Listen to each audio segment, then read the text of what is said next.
পাঁচমিশালি রান্নাঘরের তরফ থেকে আজকে আমি আপনাদের সামনে যে রেসিপিটি নিয়ে হাজির হয়েছি সেটি হলো ডুমুর চিংড়ি। আমি এই ভিডিওটাতে ডুমুর কাটার পদ্ধতিটা দেখাইনি। আপনারা যদি সহজে ডুমুর কাটার পদ্ধতি দেখতে চান তাহলে আমার আগের রেসিপি স্বাদে ভরা নিরামিষ ডুমুরের ডালনা এই ভিডিওটি দেখে নিতে পারেন। এর লিংক ডেসক্রিপশন বক্সে দেওয়া রইল। আসুন দেখে নেওয়া যাক ডুমুর চিংড়ি আমি কিভাবে বানাই। দেখুন বন্ধুরা, আমি ডুমুর কেটে রেখেছি রাতে। এই যে সারা রাত ভিজেছিল, নুন হলুদ জলে ভিজিয়ে রেখেছি, যার ফলে কষটা বেরিয়ে গেছে অনেকটাই। আমি এখান থেকে ছেঁকে তুলে নিচ্ছি। তুলে নিয়ে দেখুন প্রেসার কুকারে আমি জল দিয়ে রেখেছি, তার মধ্যে পরিষ্কার জলের মধ্যে আমি দিয়ে দিচ্ছি। ডুমুরগুলোকে আমি সেদ্ধ করে নেব। প্রেসার কুকারে করলে একটু তাড়াতাড়ি হয়ে যাবে, ওই কারণে আমি প্রেসার কুকারে করছি, আজকে আমার তাড়াতাড়ি আছে। এতে দিয়ে দিচ্ছি স্বাদ মতো লবণ, ফলে ভেতরে ডুমুরের ভেতরে লবণটা ঢুকে থাকবে।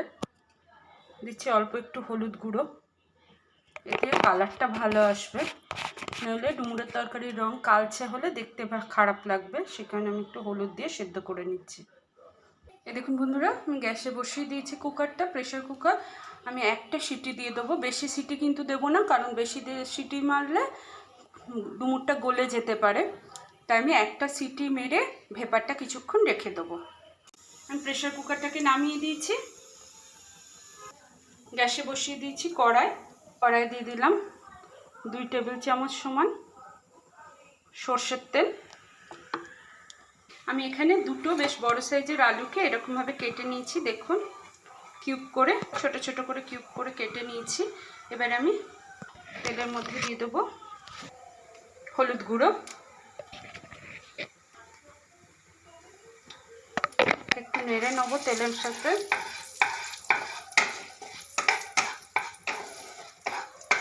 বেশি দেরি করলে কিন্তু হলুদ পুড়ে যাওয়ার চান্স থাকে, সে কারণে আমি এর মধ্যে দিয়ে দিলাম আলুগুলো।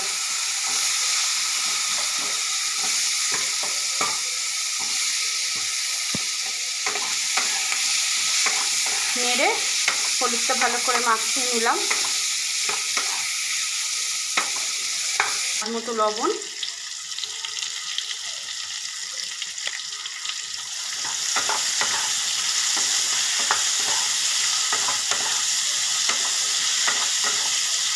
এবার ঢাকা দিয়ে আমি যেমন ভাজি, আপনারা যারা আমার রেগুলার ভিউয়ার্স তারা জানেন যে আমি আলুকে ঢাকা দিয়ে ভেজে লাল করে ভেজে তুলে নিই, যাতে আলু সেদ্ধও হয়ে যায় আবার ভাজাও হয়ে যায়। গ্যাসের ফ্লেম মিডিয়াম লোতে রেখে আমি ঢাকা দিয়ে দিলাম। দেখুন বন্ধুরা, আলু ভাজা হয়ে গেছে। এবার আলুটাকে আমি, দেখুন লাল লাল করে আলু ভাজা হয়ে গেছে, এবার আলুটাকে আমি তুলে নিচ্ছি। বন্ধুরা, আলু তুলে নেওয়ার পরেও বেশ কিছুটা তেল অবশিষ্ট রয়েছে, এই তেলেই আমি এই যে চিংড়ি মাছটা ভেজে নেব। এখানে আমি 200 গ্রাম চিংড়ি মাছকে মানে ভালো করে ধুয়ে বেছে রেখেছি, নুন হলুদ মাখিয়ে রেখেছি। কিন্তু এই তেলের সাথে আমি আরও কিছুটা তেল অ্যাড করব ইচ্ছা করেই, কারণ কিছুটা তেল আমি চাই অবশিষ্ট থাক, কারণ সেই তেলের মধ্যেই চিংড়ি মাছের সব গন্ধটা চলে যায়, নইলে এইটুকু তেলেই ভাজা হয়ে যেত। এটা গরম হয়ে গেছে বন্ধুরা, এবার আমি এর মধ্যে দিয়ে দিচ্ছি মাছগুলো।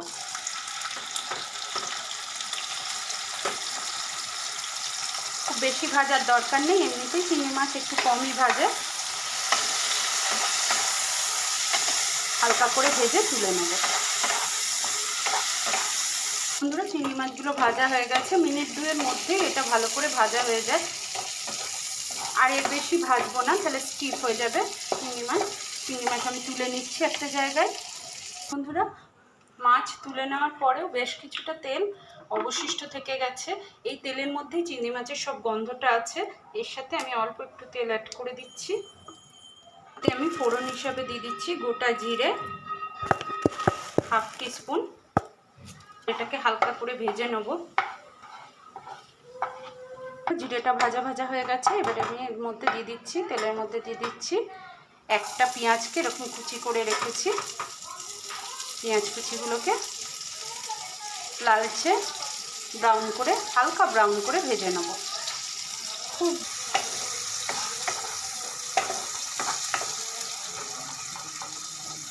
পেঁয়াজ পেঁয়াজটা হালকা ব্রাউন হয়ে গেছে, এর বেশি আর ভাজবো না। এর মধ্যে আমি দিয়ে দিচ্ছি 1 চামচ পরিমাণ আদা বাটা আর 1/2 চামচের একটু বেশি পরিমাণ রসুন বাটা। এটাকে আমি আদা রসুনের কাঁচা গন্ধটা যতক্ষণ না যাচ্ছে ততক্ষণ একটু নেড়ে চেড়ে ভেজে নেব।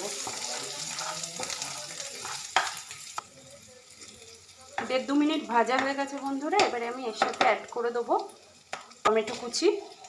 আমি এখানে 2টো মিডিয়াম সাইজের টমেটোকে কুচি করে রেখেছি। টমেটোটা যতক্ষণ পর্যন্ত না নরম হচ্ছে পুরোপুরি ততক্ষণ আমি এটাকে নাড়াচাড়া করব। এর সাথে আমি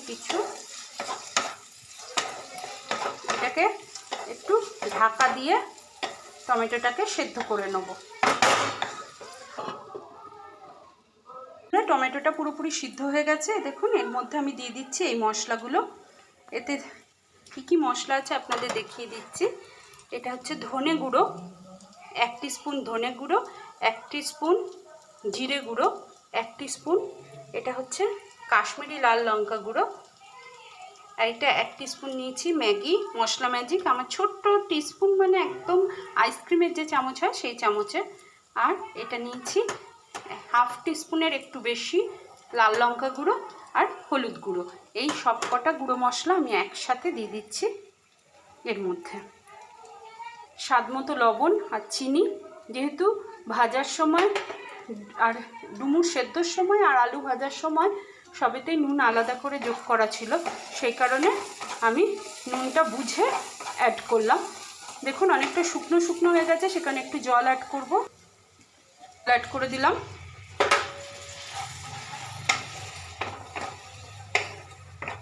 এবার মশলাটাকে কষে নেবো যতক্ষণ পর্যন্ত না তেল ছাড়া ছাড়া হচ্ছে।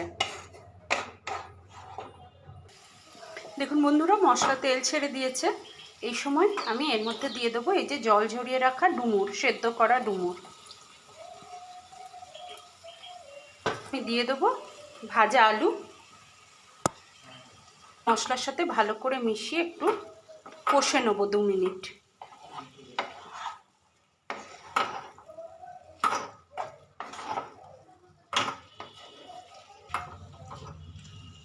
মিনিট 2 মতো এটাকে একটু কষে নেবো মশলার সাথে। দেখুন বন্ধুরা মিনিট 4-5 ধরে আমি এটাকে ভালো করে কষে নিয়েছি। এবার আমি এতে জল যোগ করে দিচ্ছি। খুব বেশি জল দেব না, যেহেতু মাখা মাখা হবে তরকারিটা, আর সব কিছুই সিদ্ধ করা আছে, সে কারণে আলাদা করে সিদ্ধর তো দরকার নেই। তাই এই সময় নুন মিষ্টিটা দেখে নেবেন টেস্ট করে।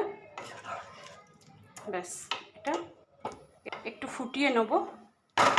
ফার্স্টে ফুটতে লেগেছে ডুমুরের তরকারি। এর মধ্যে আমি দিয়ে দিচ্ছি আগে থেকে ভেজে রাখা চিংড়ি মাছগুলো।